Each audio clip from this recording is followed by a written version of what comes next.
दर्शन ते घुमण वारो यार हबीब करीम आहे। दर्शन ते घुमण वारो यार हबीब करीम आहे। मालिक सां बि मिलण वारो यार हबीब करीम आहे। मालिक सां बि मिलण वारो यार हबीब करीम आहे। दर्शन ते घुमण वारो यार हबीब करीम आहे। मालिक सां बि मिलण वारो यार हबीब करीम आहे। आयो सचो पैगाम खणी सुणो थी इस्लाम खणी। ॾिसी महबूब आलम खे खणनि जावा त पटिजी विया। चवनि सुभान अल्लाह। ॾिसी महबूब आलम खे खणनि जावा त पटिजी विया। अरे पतोड़े अजम जे सोननि जावा त पटिजी विया। मता समझी मोहम्मद ते छड़ो त चरी थी पई। कदम जो अर्श ते पहुता अर्श जी ज़ीनत चरी थी पई। जहन्नम हुयो विसामी इश्क में जन्नत चरी थी पई। मगर हिकिड़े हज़ारनि आशिक़नि जा वात पटिजी विया। आयो सचो पैगाम खणी सुणो थी इस्लाम खणी। आयो सचो पैगाम खणी सुणो थी इस्लाम खणी।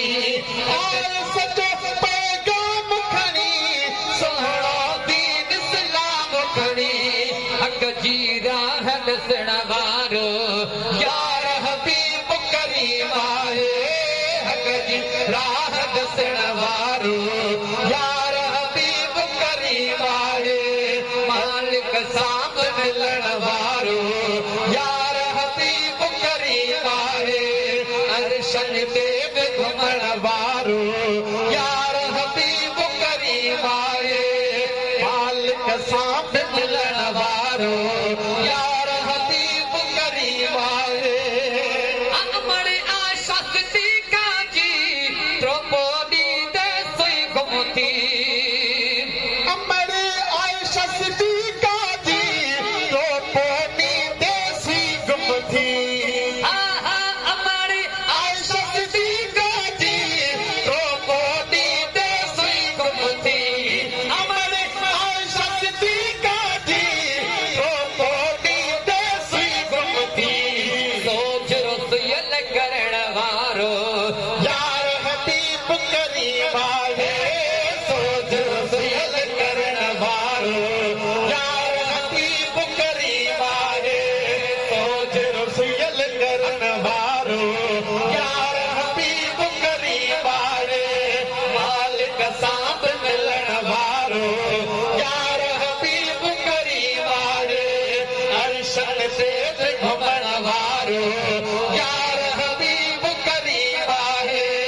मालिक सां बि मिलण वारो यार हबीब करीम आहे।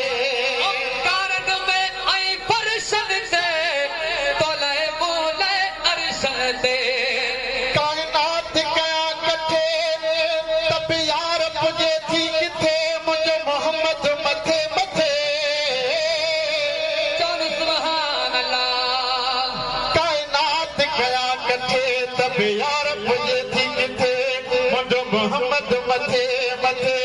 हिरस जी पान हूरा परियूं रुगो नेण खणी जो तके तब मुंहिंजो मोहम्मद मथे मथे। सारी दुनिया जे यूसुफ थी पवे तब यार पुॼे थी किथे मुंहिंजो मोहम्मद मथे।